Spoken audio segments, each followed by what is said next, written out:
പടിഞ്ഞാത്ത് golden diamonds, Cherupuzha, Alakode, Padiyottuchal, wholesale division, Thrissur. ഭിന്നശേഷി കുട്ടികൾക്കായി കണ്ണൂരിൽ സംഘടിപ്പിച്ച ഇൻക്ലൂസീവ് കായികമേള സമാപിച്ചു. കഴിഞ്ഞ ദിവസം ഗെയിംസ് ഇനങ്ങളും ഇന്ന് അത്ലറ്റിക് മത്സരങ്ങളും പൂർത്തിയാക്കിയാണ് കായികമേളയ്ക്ക് തിരശ്ശീല താഴ്ന്നത്. പൊതുവിദ്യാഭ്യാസ വകുപ്പ്, സമഗ്ര ശിക്ഷ കേരളം, BRCയുടെ നേതൃത്വത്തിൽ സംഘടിപ്പിച്ച ജില്ലാ ഇൻക്ലൂസീവ് കായികമേള അത്ലറ്റിക് മത്സരങ്ങളും പൂർത്തിയാക്കി സമാപിച്ചു. അത്ലറ്റിക് മത്സരങ്ങൾ കണ്ണൂർ കോർപ്പറേഷൻ മേയർ മുസ്ലിക് മഠത്തിൽ ഉദ്ഘാടനം ചെയ്തു. വിദ്യാർത്ഥികളും അധ്യാപകരും അണിനിരന്ന മാർച്ച് പാസ്റ്റോടെയായിരുന്നു അത്ലറ്റിക് മത്സരങ്ങളുടെ തുടക്കം. ജില്ലയിലെ 15 BRCകളിലെ വിദ്യാർത്ഥികളും അധ്യാപകരും അണിനിരന്നു. Kannur Saint Teresa's Anglo Indian school വിദ്യാർത്ഥികളുടെ ബാൻഡ് മേളം മാർച്ച് പാസ്റ്റിനെ പ്രൗഢിയേകി. ദേശീയ കായിക താരം KM ഗ്രീഷ്മ സല്യൂട്ട് സ്വീകരിച്ചു. ദേശീയ ഫുട്ബോൾ താരം സബിത പൂവട്ട ദീപശിഖ ഏറ്റുവാങ്ങി.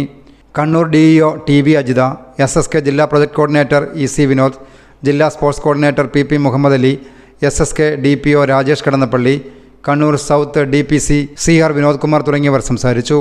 കഴിഞ്ഞ ദിവസം വിവിധ വേദികളിലായി ഗെയിംസ് മത്സരങ്ങൾ പൂർത്തിയാക്കിയിരുന്നു. News bureau, Kannur. നിങ്ങൾ സ്വർണ്ണാഭരണങ്ങൾ വാങ്ങുമ്പോൾ വഞ്ചിതരാകാതിരിക്കാൻ ജാഗ്രത പാലിക്കുക.